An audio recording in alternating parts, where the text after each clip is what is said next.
If you are moving out of state and looking to buy a home while making the move, that can be tricky.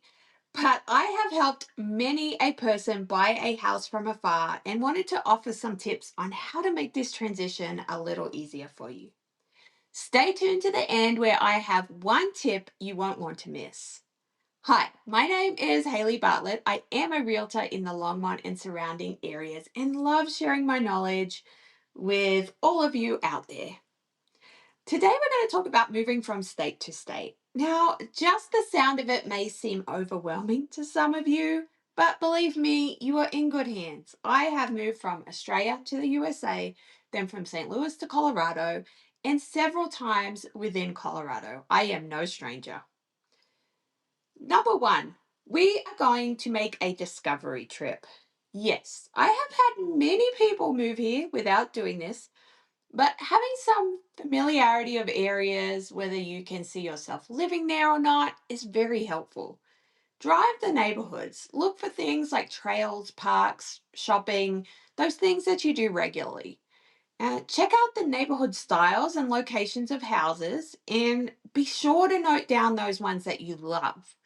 If you already have a realtor, maybe they can show you a few homes in different neighborhoods in the areas that you think you might want to be in. Number two, we're going to narrow down those areas. Now that you have had your discovery trip, it is time to narrow down areas. Which areas did you like?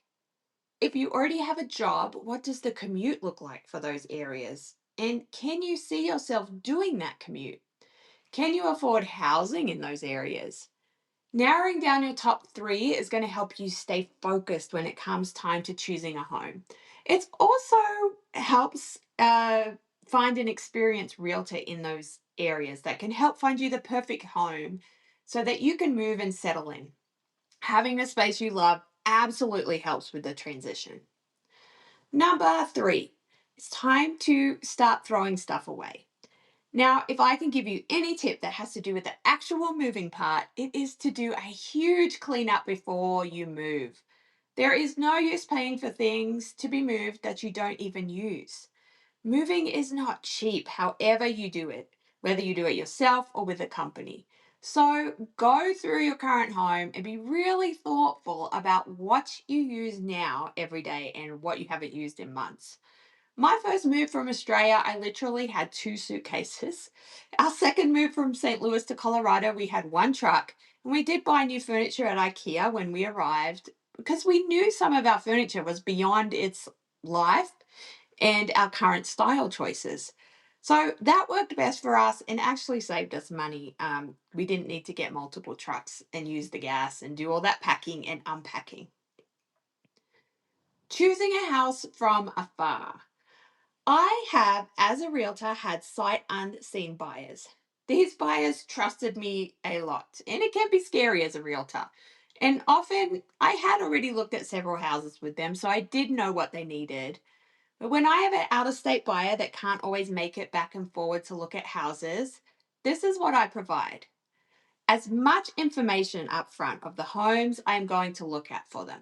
This includes my thoughts on the neighborhood, surrounding areas, and what matches their needs and wants. I then go tour the home, provide photos, and a full video walkthrough. So the full video walkthrough includes me looking at all the important things, including like inside cupboards and spaces and talking about smells and those things that might not show up well in photos. I also include a video of the backyard and front yard and surrounding areas. And I then send the video to them with any extra thoughts I have. As a buyer, you're going to want to request this from your agent.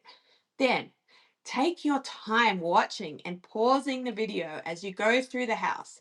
Ask your realtor any questions. This is a huge purchase, and if you want to buy a home sight unseen from afar, you really need to trust your realtor and you need to ask questions.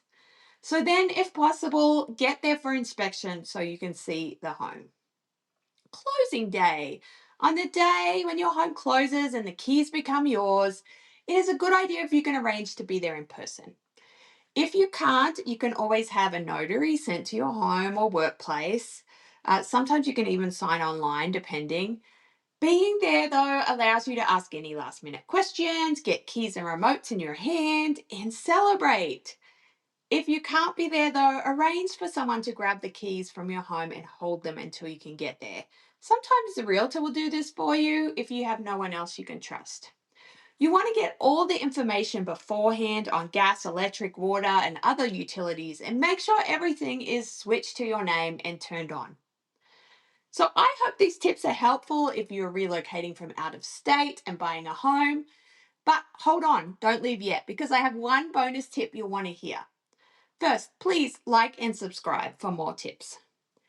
My final tip is for once you have moved in, and this is from an expat that made a huge move. Once you are moved in and your home is settled, some homesickness is going to kick in, no matter where you came from. Have patience for yourself, friends. Also, I found that finding a coffee shop, a park, or other small places that gave me a sense of calm and a feel of home helped me settle in.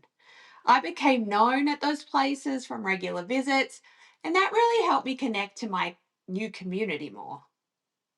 Now, if you have any other questions about relocation, feel free to contact me. My information is down below, and I am here to help. I hope you are having a fabulous day, friends. And once again, don't forget to like and subscribe. Cheers.